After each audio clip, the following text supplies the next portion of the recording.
How's it going, fam? Welcome back to Erica's EDC, and today we're doing the long-awaited review of one of my brand new favorite steels, Micro Melt PD1. Guys, this review is going to be so exciting. I have absolutely adored working with this knife and this steel the past month. I have carried it and tested it for the whole month of February. And today we're doing the in-depth review, guys. This has been an absolute blast. Definitely going to be a little more of like a podcast situation. I don't have too much to show. Like, I have a whole bunch of Spydercos here that I want to bring in for discussion, but this is totally a video you can just turn on and listen to. So, as always, grab a beer, grab a mom, grab a snack. Let's get into it. All right, Micro Melt PD1. Carpenter's version of Crewwear. They are nearly identical. I do have the composition for each pulled up here in my notes. So Carpenter's Micro Melt, we have carbon 1.1%, chromium 7.75%. We've got moly at 1.6, vanadium 2.35, tungsten 1.1, silicon 1.2, and manganese 0.25. I am purposely reading off of the notes because someone gave me crap one time for doing it off of the top of my head. No idea why. I wasn't off on anything. I have like a photographic memory, so I can look at these numbers on paper and just keep them in my head forever. Crewwear, we have carbon 1.1, just like the Micro Melt. We have chromium 7.5, so a tad bit lower than the Micro Melt PD1. Both of them are sitting at 1.6 for the moly. We've got 2.4% on vanadium, and it was 2.35 on the Micro Melt. Tungsten, 1.15. So the Micro Melt is 1.1. We've got the 1.15 on the tungsten, okay? So they're essentially nearly identical, okay? Crewwear is made by CPM, Crucible. So they're basically identical, but, you know, we have a whole bunch of companies that compose steel, and there are different ways that you can process it. So you can take a formula and kind of run it in your own process and maybe emphasize certain aspects of the composition. So essentially this is Carpenter's version of what Crewwear has also done, okay? I also have some notes. It's an air hardening, cold work die steel, specifically made for very good toughness and superior wear resistance, says Spyderco. Cartech Micro Melt powder metal process really sounds similar to what Crucible does, powder metallurgy, that essentially forms a really, really fine grain structure, which improves toughness. We love that. Just kind of like a cleaner process. Ultrafine, extremely homogeneous grain structure. Sounds wonderful to me, doesn't it? Okay, enough with the notes. Let's get into this. So, nearly identical to Crewwear. Crewwear is a wonderful, I would say, middle of the road steel, but leaning more toward super steel, okay? So in the world of steel, we have levels to how impressive they are, I guess we can say, right? So at the bottom, not meaning they're bad, but at the bottom you have kind of like 1095 and 440C, stuff like that. There's just nothing really too impressive about its performance, its composition, anything like that. And as you move up, you get to like maybe VG10, 154 CM realm. A little higher, you've got stuff like S30V, maybe S45VN, S35VN. I would put Crewwear and Micro Melt PD1 in there. And then you start to kind of get up into things that are really dang impressive, like Rex 45. We've got K390. We've got 15V, Maximit, Rex 121, which is the, most edge retention, most wear resistance you can get, pretty much. Or we've got S110V. No, I don't even understand why they made S110V. I don't see a point in it, but that's not the point of this video. So there are levels, right? And the super steels are the kings of the knife world, not only with composition, but with performance, all of the stuff, right? So I would put Micromelt PD1 right below super steel, okay? I feel that between the composition and everything it offers, it is more user-friendly than a lot of super steels. And the reason I say that is because this steel, just like Crewwear, was made for great toughness and great wear resistance, which for most users, that's all you need. And it's also kind of keeping you in like a safety net in terms of avoiding issues, okay? Because what happens is, as you move up into these really impressive super steels, there's kind of a catch with most of them, right? So like Maximate, for instance. Love Maximate. Is it the most efficient time-wise for sharpening? No. Can you sharpen Maximate easily on anything other than diamonds? No. If it's too thin, will it chip out like crap on you? Yes. You know what I'm saying? So I understand why people coming into the knife world get a little spooky about the super steels, because there's a little bit of a catch-22 with most of them. And it's kind of easier to start with stuff like Crewwear and S30V and Micromelt PD1 and S45V, and they're more forgiving, okay? So let's talk about Micromelt independently, my experience with it. It was absolutely phenomenal, guys. This came with a screaming edge, not too toothy, but not glassed out. And what I mean by glassed out is some steels have such a fine grain structure that if they're a little too polished, they're sharp, but they don't have that bite that you want to go through certain materials like cardboard or rope or zip ties or whatever, because as we all know, a knife's edge is on a microscopic level, little tiny saw teeth, okay? And you want those teeth to grab material, otherwise it's not the best cutting experience, okay? So this came with a screaming edge from Spyderco, fairly decent edge bevels, extremely happy with it. During use, this was amazing. It didn't dull fast at all. It went through everything I needed with ease. And I would say about halfway through the testing, I threw it on the stones. Now, this is going to be the highlight of the entire experience. And I think this steel is 100% going to make sharpeners happy. So, halfway through the testing, I ended up filming the full sharpening of this knife.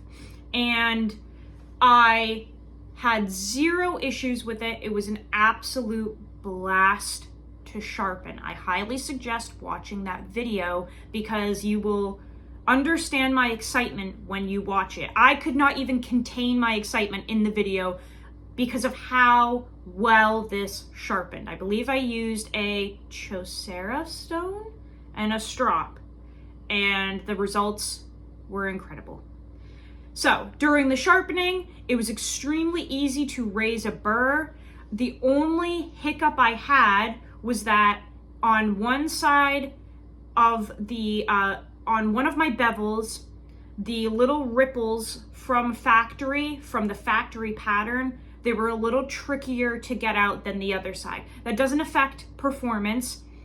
It was literally just the pattern. It was more of an aesthetic thing, okay? So on one side, the ripples were a little more indented in there and a little more ingrained and trickier to get out. But in terms of the literal sharpening, it was amazing. Raising a burr was super easy and took literally like a minute or two. Deburring, which you will see in the video, took like one movement on the stone, or maybe two. So incredible. Deburring is extremely important in sharpening, and what you want is a burr to come up. You want to be able to feel it, and then when you go to remove it, it should take little to no time. That burr on the apex should flake off and fall away, okay? If you can see it with the naked eye, that's not necessarily an issue. It's all in how it removes. So if you see kind of a jagged burr, as long as it comes off easily and doesn't just flip to the other side, you're good, okay? What would be concerning is if the burr just flips to the other side, like if your steel is too soft or maybe there's retained austenite. If it flips to the other side, we don't want that. If the burr comes up and looks like a sliver of metal and doesn't come off and you have to like pluck it off and it's soft, not a good sign, okay? That did not happen with this. The burr came up, it was very subtle. You'll notice me saying that in the video. 1 or 2 swipes to deburr, bam, done. The sharpening was incredible on the stones. The feedback was phenomenal. And then the stropping just took it to a nutty level of sharpness, okay? So this steel is not only user-friendly, but for people who love sharpening, it is an absolute pleasure and blast to sharpen. Extremely easy. You do not need diamonds. You do not need diamond paste. It is very friendly in that aspect. Continuing on with the use after sharpening, crazy, just beautiful. This has held an edge great. When it dulls, it's the type of dullness where it does glass out as it dulls. It doesn't like microchip or anything. It just genuinely starts to get dull. So right now, you know, we're in March. I'm looking at my calendar here. If you guys are like, why is she looking up in the air? We have a calendar. We're in March now. The testing is over. I have not touched up this edge since the sharpening, and it's just, you know, kind of glassy. Let me show you what we're working with here in terms of an edge. Let me just grab a piece of paper. It will still cut, but it's, you know, just a little soft and glassy on the edge. We'll use a piece of paper here with a knife drawn on it. Extremely clean. So you see what I'm saying? There are different levels of sharpness, guys. And they're all different. So this knife is still sharp. It still cuts everything. I can just also run my fingers on it like that, see? And it could use maybe a strop to get that like front end sharpness perked back up like your mom. So this is one of those steels that really reminds me of S45 VN. S45 does the exact same thing. Great steel, crazy easy to sharpen. You don't need diamonds for it. It can take a screaming edge. But this is, again, one of those steels where as it dulls, it just gets kind of that butter knife feel, and it will cut through certain things, not so much others, and then you just throw it on the strop and you're good again, right?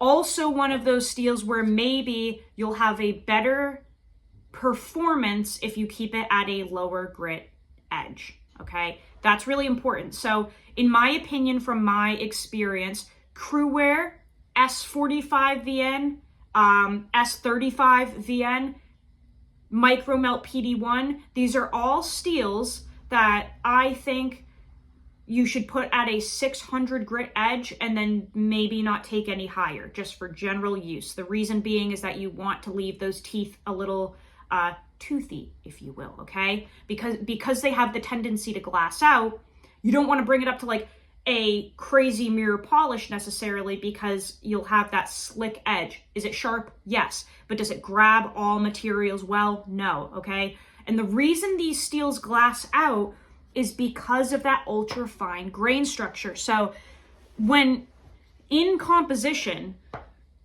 it's not like you can change the composition of a knife through heat treat. That is impossible. No one is ever going to say that. And if someone tells you a person said that, they're lying, because nobody said that, okay?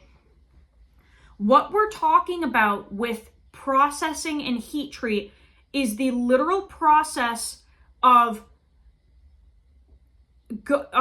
putting the steel through the steps to temper, harden, grind, all of the things, right? I cannot change the percentage of moly and tungsten and chromium and silicon and all of the things in micromelt PD1. That is impossible. You cannot change the ingredients. You can change how the ingredients are established. You can change how enhanced some of those ingredients are through processing. It's just like baking, okay?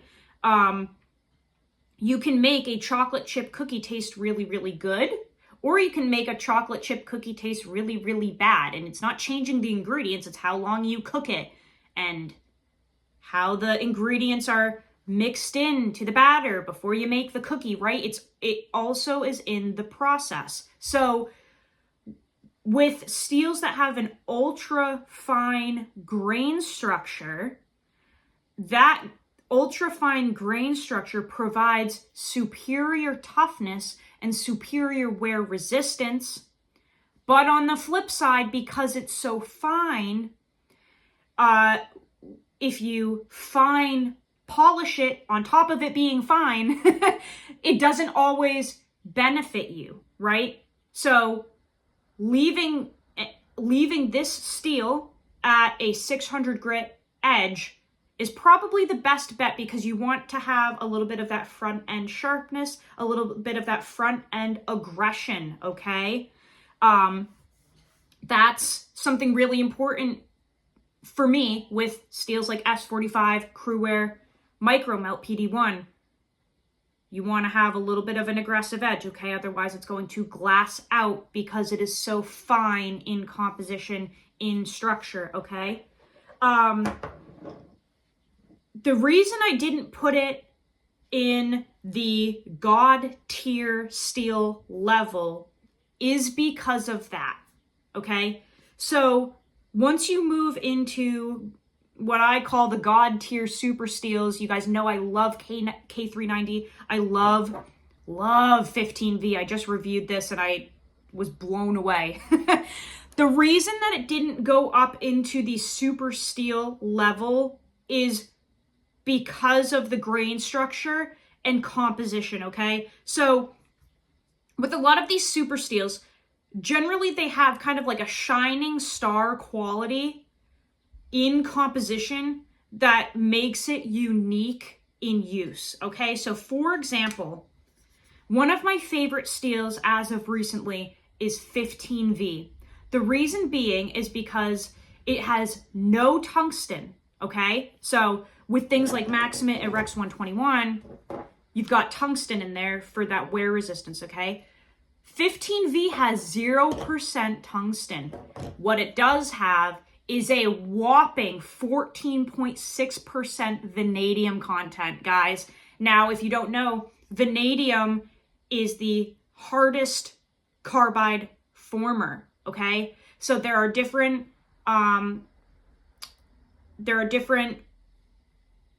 types of carbide formers, and iron is like the softest one, and then you kind of move up through the rest of them, like chromium.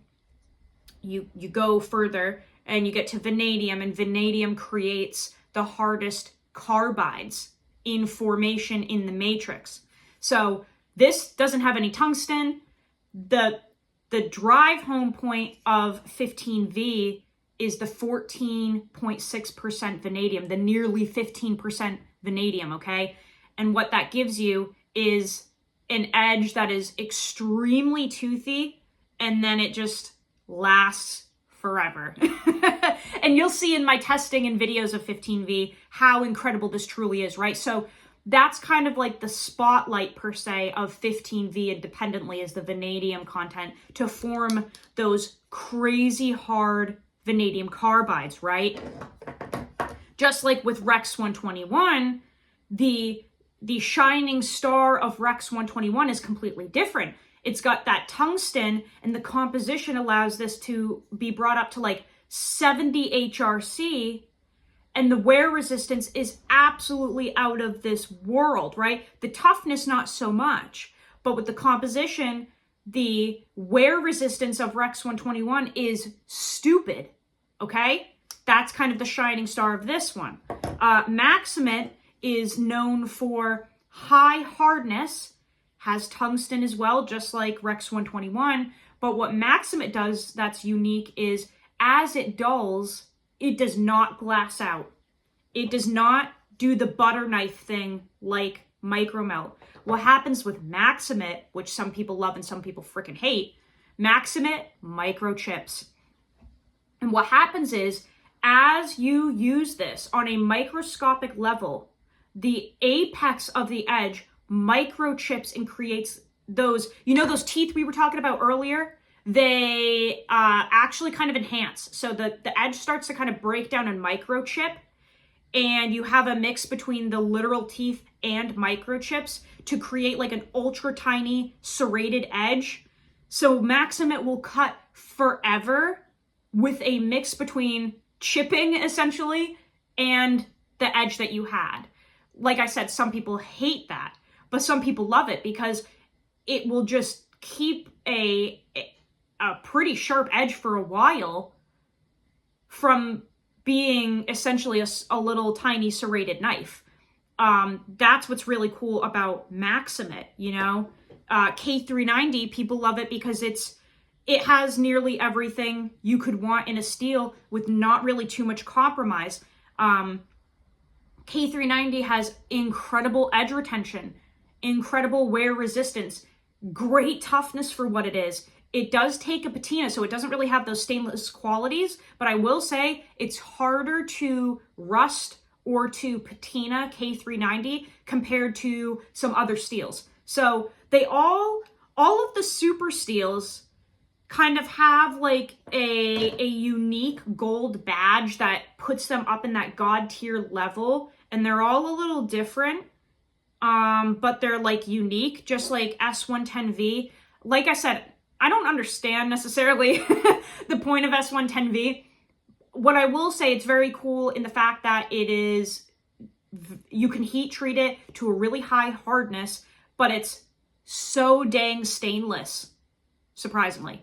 Really stainless. I've tried to rust this thing and it doesn't rust. So they all have, you know, unique, really cool qualities, right?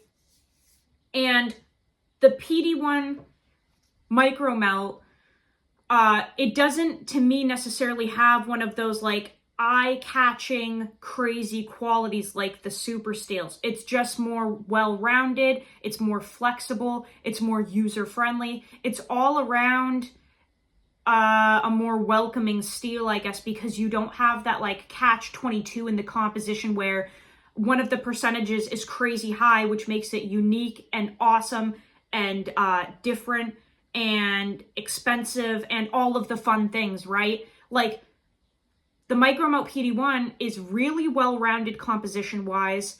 It has great toughness, great wear resistance. It's incredibly easy to sharpen on any type of stone. Doesn't have to be diamond. The grain structure is ultra ridiculously fine, so you shouldn't experience any hiccups with it in use, sharpening, managing it, nothing. Like, it's, I guess, for a knife user, I would call it the perfect steel. You know, if you're just an average person that wants to be able to sharpen your knife, wants the edge to last a while, you want to be able to maybe hit a staple on accident and not have a chunk come flying out of your edge, right? Like, I guess I would call it the perfect steel for the average user and anyone that just loves a good knife. Because, you know, there are generally, with these god tier super steels, you generally have a little bit of an underlying thing that maybe could happen, you know what I'm saying? But truly with the Micromelt PD1, there's like nothing that can go wrong, essentially. And the only catch it really has is that, you know, as it dulls, it just gets a little glassy, but that's like literally it. And that's kind of just what happens with a normal knife, right? It dulls. End of story. So this is a steel that I would recommend to anybody, a beginner, a knife fanatic, somebody learning to sharpen, somebody that already loves sharpening and could do it in their sleep. This is the steel for anyone. I am aware that it is a sprint run. They did a whole bunch of models. I wish it wasn't a sprint run, and I wish that, I hope that somehow, some way, this is still obtainable to the public in one way or another, because it's absolutely amazing. Everything about it is phenomenal. It was one of the funnest experiences I had in testing. Nothing went wrong, and truly the sharpening was just one of the most pleasurable, exciting, efficient processes I've ever done. Okay? It's just amazing. So I highly suggest, if you've been on the fence about Micro Melt PD1 from Spyderco, just pick one up, because it is a sprint run.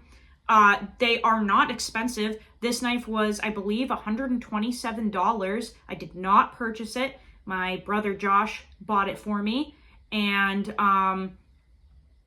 it's, that's not a lot of money for what you're getting. This is like an incredible, incredible knife and steel. Truly, guys. I have nothing bad to say about it. Spyderco nailed the heat treat, nailed the geometry, nailed everything about it.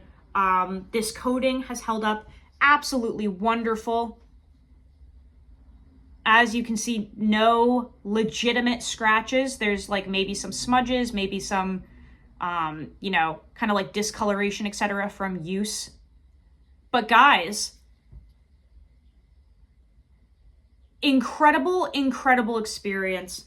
It was so much fun. I'm really grateful I was able to test this. I love Spyderco knives. They're truly one of the only production companies I support at this point. I have really come to my end.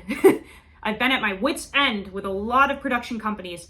The only folding knife production companies that I really enjoy anymore are Spyderco at the very top, Chris Reeve, Emerson, TRM.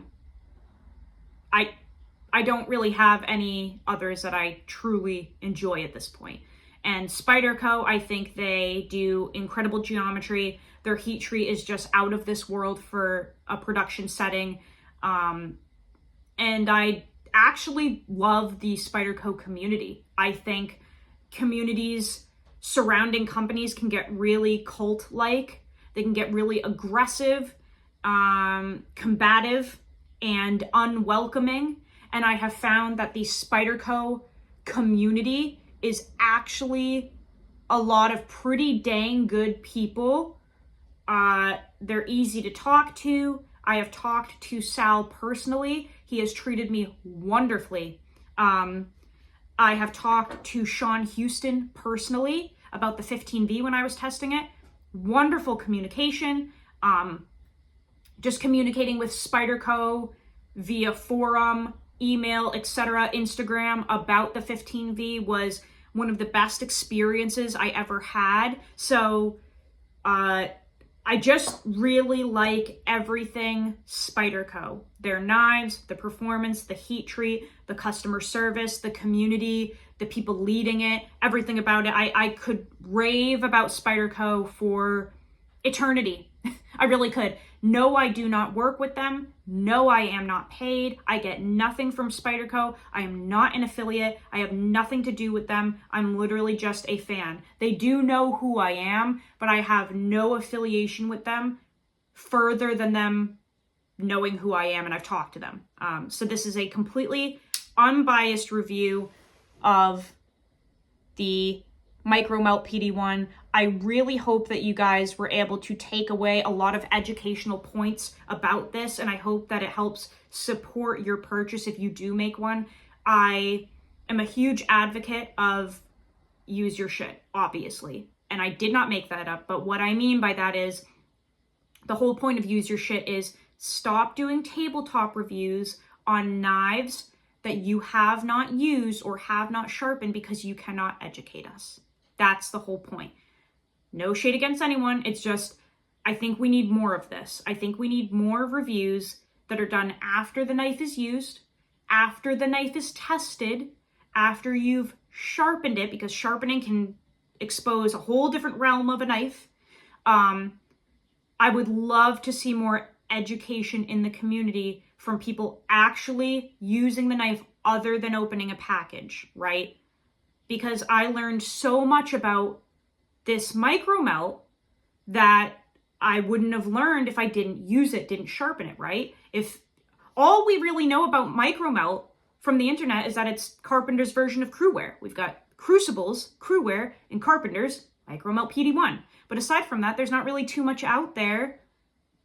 And the compositions are nearly the same. So how are we supposed to know if there even is a difference, right? I didn't even touch on that. We're 30 minutes in, good Lord. Can you tell I'm excited about this? Real quick, the differences that I've noticed between Cruwear and micro melt PD1, and I have extensive use with Cruwear, guys. I have hundreds of videos on Cruwear and testing. I would say the main difference is Cruwear takes a more aggressive edge at higher, finer grits. Cruwear, and that's just my opinion, I think Cruwear is ready to jump into the super steel realm faster than this. Nothing against this. I'm just saying I think we have a little more aggressiveness with Cruwear than the micro melt. And I'm looking at the composition here. I wonder why that is. Could be the vanadium. It's not a massive difference. Could be the vanadium. We've got 2.4 on Cruwear. We've got 2.35 on micro melt PD1. I'm not sure if that's it. Also, there's silicon and manganese in micro melt. I did not see either of those in the Cruwear on the Crucible website. The only thing I got from the database was carbon, chromium, moly, vanadium, tungsten. It did not say anything about the silicon and manganese, so maybe it doesn't have any. I'm figuring that's what the case is, otherwise they would put it in there, right? So maybe what sets this differently than the Cruwear is that this also has the silicon and the manganese, and Cruwear supposedly does not. So maybe that's the difference. Because they're nearly identical in composition.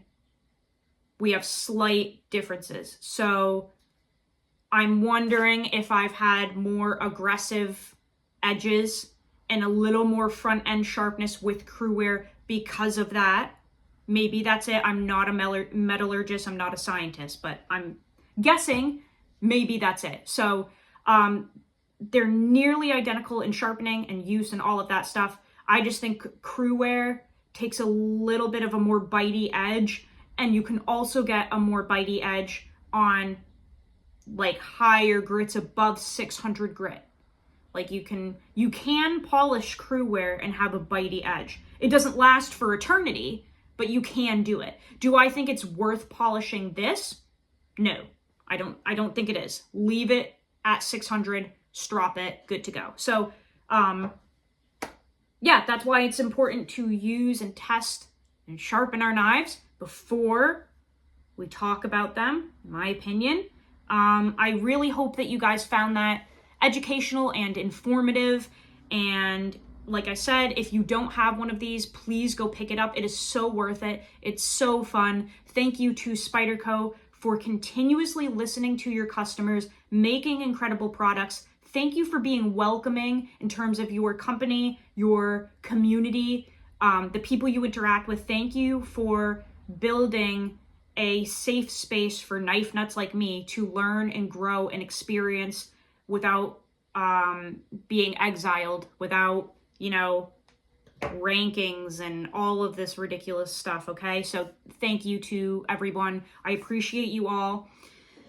With that ridiculous rant being said, go use your shit.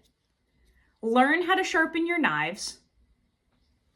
I will see you guys on the next video. I love you so, so much. Take care.